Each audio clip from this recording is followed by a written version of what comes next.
د ښایست د رڼاګانو یې مشال جوړوو خپل هیواد د پرمختللې نړۍ سیال جوړوو د چین یونان ولایت کې د چین جنوبي اسیا شپږم نندارتون او د چین کونمینګ د وارداتو او صادراتو شپږویشتم نندارتون کې افغاني محصولات نندارې ته وړاندې شول. په یادو غونډو کې د سویل او سویل ختیځې اسیا هیوادونو په ګډون د 80 هیوادونو ډیپلوماټانو او نړیوالو ادارو لوړپوړو استازو په حضوري او آنلاین ډول ګډون کړی و. د افغانستان اسلامي امارت په استازیتوب د چین جنوبي اسیا شپږم نندارتون ته د ریاست الوزرا اقتصادي مرستیال محترم الحاج ملا عبدالغنی برادر آخوند ویډیویي وینا وکړه. محترم ملا صاحب په خپل وینا کې د سیمه‌ایز امنیت، اقتصاد، د یو او بل په چارو کې د نه لاسوهنې او ګڼو نورو اړوندو موضوعاتو په اړه خبرې وکړې. محترم ملا صاحب د سیمې او نړۍ هیوادونو ته په افغانستان کې د بشپړ امنیت ډاډ ورکړ او په افغانستان کې پانګونې ته وهڅول.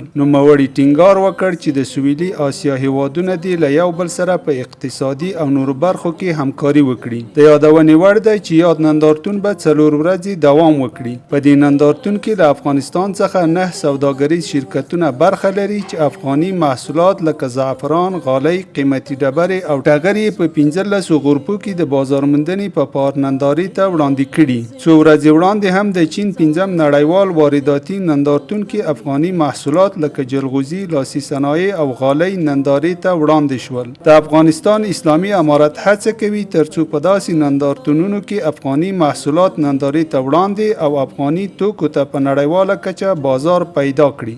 ښکلا او رنګین یو یې مثال جوړوو وچو دښتو ته د شنو فصلونو شال جوړوو د ښایست د رڼاګانو یې مشال جوړوو خپل هیواد د پرمختللې نړۍ سیال جوړوو.